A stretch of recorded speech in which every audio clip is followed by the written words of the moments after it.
Retort on X-Ray FM. X-Ray FM. X-Ray FM. Wake up! Wake up! Wake up! Come on. Wake up! And now, Minority Retort with Jason Lamb. All right, it's Friday morning on X-Ray in the Morning. That means it's time for Minority Retort. My name is Jason Lamb. I'm the co-host and co-producer of Minority Retort, the comedy show, which you can see at the Siren Theater. It's an all-people of color comedy show. It's hosted by myself, Julia Ramos, and a now rotating cast of comedic POC characters.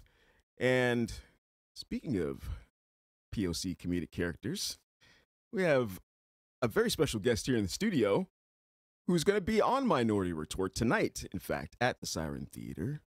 And she's won just about every award there is in comedy to win. I love that in the Portland Mercury article that was written about my guest today earlier this week. Welcome to the show. Thank Daya you. Lakshminarayanan. Yes, I'm giving you a high five for our There it listeners out is. there. That was awesome. You did a great job. Thank you. I'm impressed with your language skills. You didn't say it was right, though. Oh, okay. So in India, people say it as Lakshmi Narayanan, but the closest approximation, because, you know, English doesn't have some of those, it's Lakshmi Narayanan. So you did it right for the immigration version. No, but that's really the right way in English. Okay. Like, unless you go, you know, and learn a foreign language and then put all that accoutrements on it, then you pretty much got it right. How many letters is that? 16. That's your big boy. You mean like Sinbad's sidekick? That's my big My last name is my own sidekick. Thank you so much for being here. I am happy to be here. Appreciate it. So, as I mentioned, you're going to be on our show tonight. Excited, And, yeah. super excited. Everyone who has done your show says amazing things about it. Corinda Dobbins, Marcella posted about it. Like every woman of color, every person of color, everyone is like, this is amazing. This is fantastic. We're very excited to have you.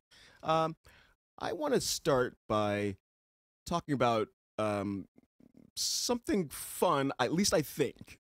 I want to talk about your folks. Yeah, And I've seen you posting on social media recently. Did you visit them recently? I did. They live in a 55-plus community in San Diego. Okay, Yeah. okay. They seem like they're fun. They're so they recently went to a new doctor, and the doctor opened their files and said, "Oh, the previous doctor said you're a crazy, joyful couple." And instead of being like, "Why would someone write that in our files?" They were like, "Yeah." They just own it. They like that branding, that they're joyful and crazy. And I mean, like most parents, they drive me nuts, but also they provide a lot of entertainment and laughter, and they're cool. I like spending time with them. Yeah, when I was reading some of your posts, it seemed like I felt like I wanted to see like a sitcom with you guys. Oh, You know? keep saying that, and then it will happen. Thank you so much. Yes, they're very funny because they've been in the United States for a long time. They've lived in some major cities like Chicago, and then they've lived in some difficult cities like Birmingham, Alabama. So they Wow.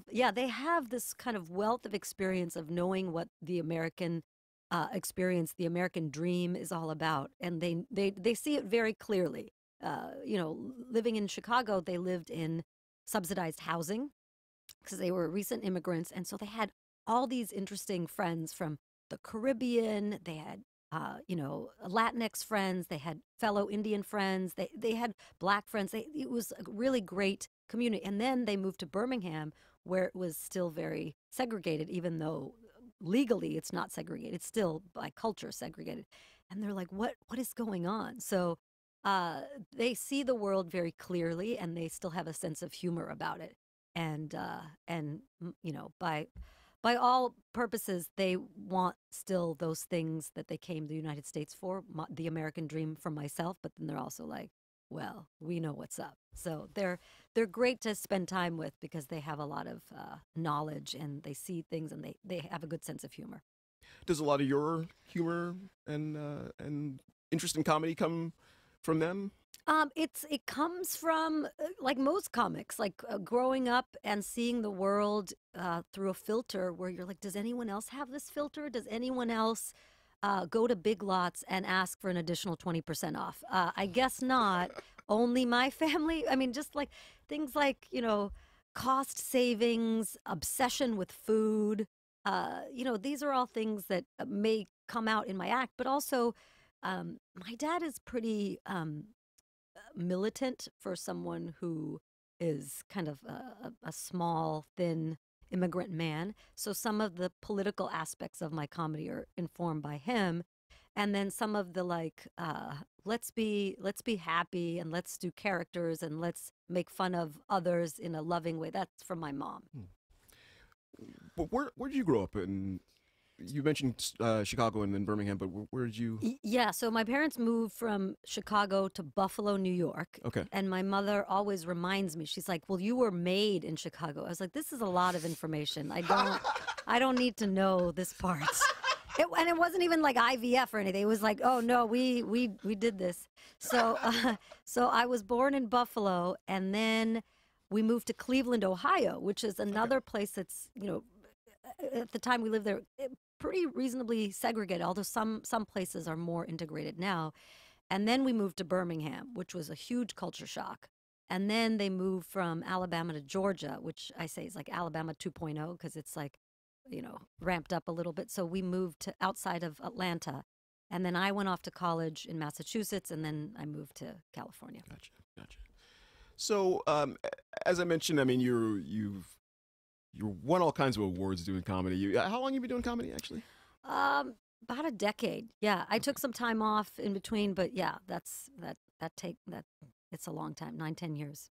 Recently voted one of the Bay's, was it top 10 best? It was an interesting number. I think it was like 13 or something, and they didn't put numbers because it's the Bay. Like they're like, we don't believe in the hierarchical nature of numbers. So it was it was an unnumbered list. It wasn't even top 10. It was top 13, and then I was like 4 on the list. But they didn't say I was number 3 or 4. They just were like, we'd like for people to interpret it the way that they feel a connection to this list or whatever. So yeah, I was in the top somewhere in the Bay. And that's a great honor, though. I mean, because a lot of great comedy comes out of the Bay. Yeah, Kamau was on the list. Marga Gomez was on the list. Some people who have been nationally, internationally known. So I'm really excited to be on that list. And you've performed here in the past at the Bridgetown Comedy Festival and other shows. But you've also done storytelling. Yeah. For the Moth and other venues. And I wanted to ask you, what is your approach to comedy versus storytelling, and do you have a preference, or is it just kind of different in your mind? Do you approach them different? Do you like them both the same, or how do you approach both those two formats? I started as a stand-up, so I will always love stand-up the most because it's you can go to any city and get on stage and do stand-up. A year and a half ago, I was in Shanghai, and I landed, and then I arranged this in advance, but I walked over to the comedy club, and there's no, Google in China, so I had to print out a map before I left the United States, and I walked over to the comedy club, I did a set, and then I was in Malaysia and in Singapore, and I did sets there too. So stand-up is sort of known around the world. It's just something you can do. There's like comedy clubs in Thailand and Indonesia. So it's this phenomenon that, people can connect to no matter what. Like in Malaysia, for example, this comedy club I did, they're really, they tell the audience, make sure you turn off your phones, no recording. Then they're like, the government controls all of our media, but here we don't control what these comics say. So it's extremely liberating to do stand-up all across the world, and your stand-up will translate just as long as you talk about things that are universal but specific to you. I like storytelling because my stand-up when I first started was informed by telling stories about living in Birmingham, telling stories about being a nerd, telling stories about the immigrant experience, or telling stories about seeing what's happening in the world. And so I've never been like set up punch, just one liner. although I admire that kind of humor. So that was informing my stand-up. And then I was like, wow, storytelling is really taking off. And I host The Moth in San Francisco, but also there's a great program called Snap Judgment that's based in Oakland. And Glenn Washington runs Snap Judgment. And Glenn has invited me on their podcast radio show and also their live shows as well. And it's about people from different backgrounds. I think Ira Glass said something like, Snap Judgment is like This American Life if it grew up in a vastly different neighborhood. So, and Glenn has hired like people of color, he's hired women. So he really wanted the staff to be diverse. So the stories that Snap Judgment gets are very different than what you typically think of as storytelling. Okay. Because people of color, immigrants, we've all been doing storytelling for, generations. And so this is not a new thing for us. It's just that we are not often included in things that are labeled storytelling. So Glenn does a great job doing that. The Moth, I host in San Francisco. The host in the Boston area is Bethany Van Delft. There's like different kind of diverse hosts. So I really like that storytelling is incorporating lots of different kinds of people. And that's a chance for me to talk about in longer form what's happening in my life or what's happening in the world or experiences I'm having. And one really informs the other. My stand-up has stories in it, and my stories have jokes in it. So, obviously, as a comedian, you are looking for the laughter as a response. As a storyteller, have you ever made anybody cry? People say that I did. I told a story about my grandmother, and my grandmother lived with us in Cleveland, but also in Birmingham, and she didn't speak much English. Her education was, I think, up till 7th grade or something. And so she wasn't, very well educated, but super, super duper smart. She took care of me and my brother while my mom was getting her degree. So she would like be going to school. And so one of the things about my grandmother that my mom didn't really prepare us for, she had mental illness. And so because she didn't speak English, you can't just take an immigrant older lady to a therapist and be like, yeah, talk to them, because she's like, well, no one speaks my language. And so she was the coolest person in that, like, she had such a great sense of humor. Like the Jehovah's Witness would come to our door and we'd make her answer the door, and she would like talk to them in broken English for like an hour, like, my God, your God, same God. And they would be like, this lady is driving us nuts. And they would just run away, never came back to our house. And for Oh my God, that's hilarious. I'm sorry. Yeah, no, you can laugh, because we would laugh at her. We'd be like, you're not supposed to do this. And she's like, really? I'm just being friendly. And I was like, keep doing it. And then for Halloween, like, we left her candy to give out. She ran out. So then she'd invite the kids in and try to make them like masala tea with like cookies and stuff. I'm like, you can't invite kids in and serve them tea and cookies. And she's like, but hospitality. So she had mental illness in that she like talked out loud. She saw things that weren't there. She was undiagnosed. But the way that she treated us was with nothing but love. So I told a story about her, and I really challenged myself to not just tell the funny parts of our interactions. Like, my parents didn't let me watch a lot of, TV, but like I would watch music videos. And my grandmother would be like, who are these men? Are they from the jungle? Because they had like wild hair and they were jumping around. She just thought they'd grown up without good parents, which is probably true. But she just let me do whatever. And she would braid my hair. She would make me these great meals. But when I got older, I was like, she just didn't have therapy. She didn't have medication. And then she finally got medication and, it helped. But she suffered so much because there's a gap for people of color and immigrants who are not able to access things like mental health care. So I told a story about that, and there were a lot of people who are, my generation, younger, and they were like, your story made me cry. And I didn't set out to do that. I just wanted to be truthful and just be like, don't just rely on the funny parts. Talk about things like when I was a kid, I carried a lot of shame because I'm like, my grandmother's just like talking to the sky and neighbors are asking about it. And I would just invent lies like, oh, we have a lot of gods, so she has to pray to all of them and she has to do it in increments. And I was like, how did I know what increment was as a kid? But I would like cover for her, and I was like, I didn't have the words to be just like, she's in pain, she's hurting, and this is her way. So I carried shame, I lied about it, I invented stories about it, but in retrospect, I just love her for everything she went through and how she cared for me and my brother when my mom really needed her because she was going back to school. Almost made me cry just now. Oh, not intentional. Well, it doesn't take much. Also, by the way, the truth.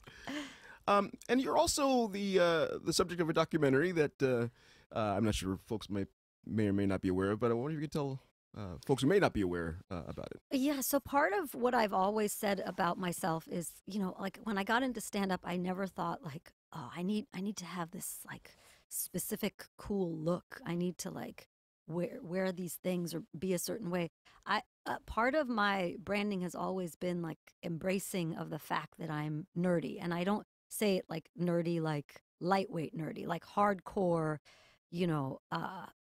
I like math. I like science.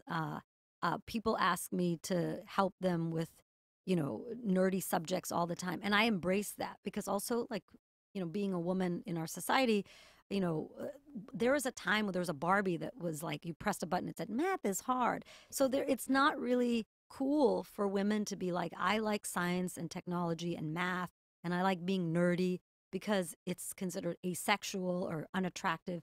So someone made a documentary about me, and the title is Nerd Cool, and it was about how just by being nerdy, I really invite other people to embrace their nerdy side rather than like stunting on people and being like, I'm smarter than you, which is the bad part of nerds. Like, I hate that. Like, the Silicon Valley nerds are like, well, you don't understand that you have to do this way. It's not about that. It's about bringing people into your nerdiness and allowing other people to see what they're nerdy about. And a lot of people are like, I never liked science because I didn't have a good teacher, or my teacher didn't pay attention to me. I'm like, it's not too late. My mom studied Sanskrit and Tamil, like useless subjects, and then she went back to school, and now she's a software engineer. And so she really kind of tried to be nerdy herself. So it's never too late to be nerdy and to kind of explore these subjects. Last question for you, and I don't want to end on a down note, but I woke up on the couch this morning and turned on CNN and saw the news about the shooting in Christchurch, New Zealand. Folks, if you were just waking up now, the horrible tragedy that happened in New Zealand this morning. 49 people shot to death in two mosques, and I just wanted to crawl into a hole and pull the hole in on myself when I saw that news, and just horrible reminder of what world we live in, unfortunately. And I was thinking about coming in and talking to you today, and I'm going to ask you the same question that I asked you, Doye Travis, who was here a few months ago. In a world that we live in now, and we've always lived in, to be honest, how can you be funny? Yeah,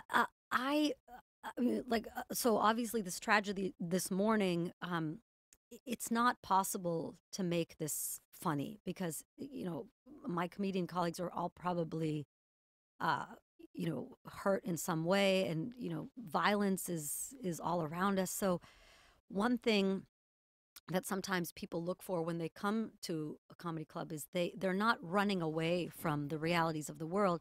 They just want some kind of relief. Just like, if you're an athlete, you go for some kind of massage or some kind of like stretching. So I think comedians really serve a purpose in that we really want to allow people to come to a place and make them laugh, even if it's not about this tragic subject. So right after the election, I didn't want to go on stage at all. I was like, I don't feel funny. I'm not funny. I can't make anything funny about this. And so, you're a professional. You force yourself to go up. I did well. And afterwards, a unique thing happened. People usually say, you're really funny. I liked your jokes. Where can I find you? But this was different in that people said, thank you so much. I really needed that. And so that's when it's important to be like you're providing a service. So don't forget that. It's not just about you. You're giving something to others so they can go on with their life. So you kind of have to be funny because that's your job.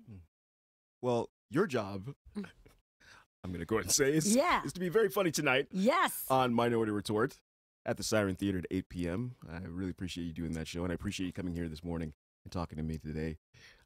Daya, Lakshminarayanan. Thank you. I appreciate you so much. Thank you for having me, Jason. This is a lot of fun. All right. Well, and we'll be back to wrap the show in just a moment.